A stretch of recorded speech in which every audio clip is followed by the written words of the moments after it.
সব মানুষের নিরাপত্তাহীনতায় ভুগছে। এটি নতুন করে আসলে আপনাদের বলার কিছু নেই, কারণ আপনারাই হচ্ছেন সমাজের আয়না, আপনারাই হচ্ছেন যে সমাজের মিরর। আপনাদের মাধ্যমেই তো আমরা দেখি এবং আপনারা আমার চাইতে বেশি জানেন।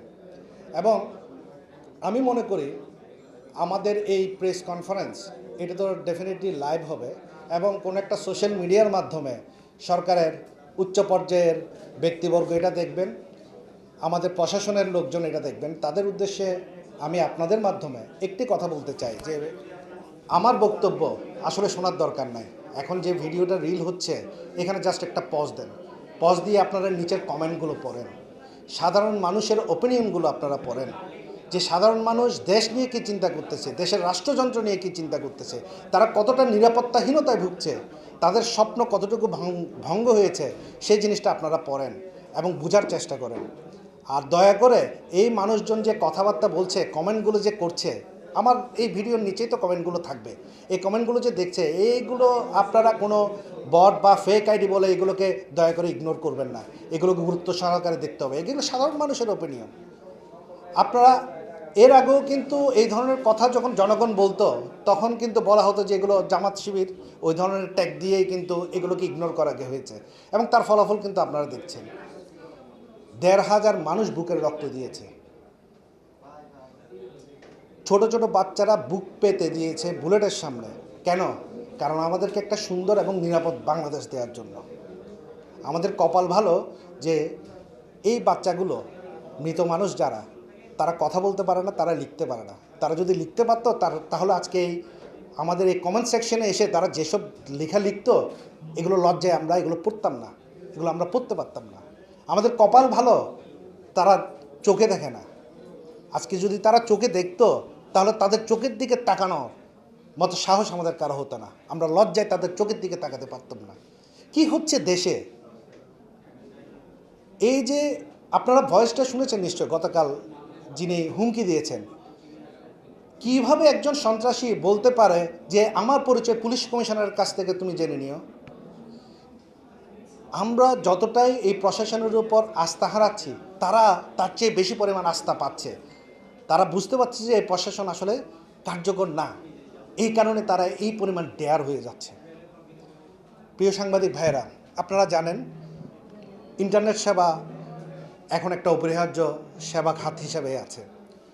আমাদের কর্মচারীরা, আমাদের অফিসে যারা কাজ করে, তারা তো এখন জীবনের আশঙ্কায় ভুগছে। তারা অফিসে কিন্তু কাজ করতে আর আসতে চাচ্ছে না।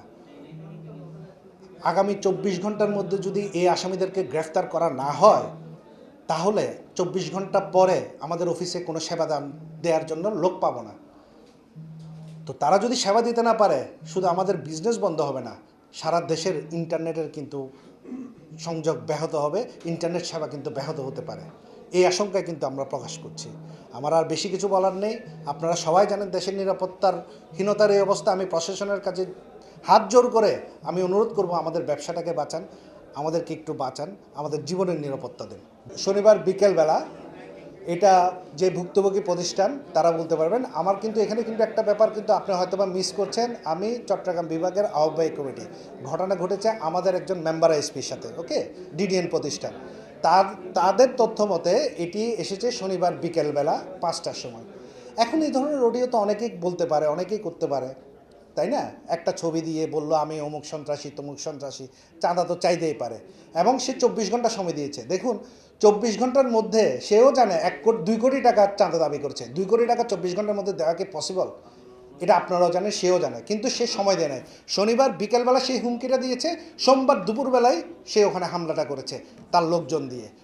আরেকটা ব্যাপার এখানে হয়তো বা আপনারাও গুরুত্বপূর্ণভাবে দেখতে পারেন, গুরুত্ব সহকারে, যে আমরা তো সাধারণ মানুষ, আমরা ওভাবে চিন্তা করি না। আপনি শনিবার বিকেলবেলা ঘটনা ঘটছে, আমরা সময়টা পেলাম কই? সোমবার দুপুরবেলা একটা হামলা হচ্ছে।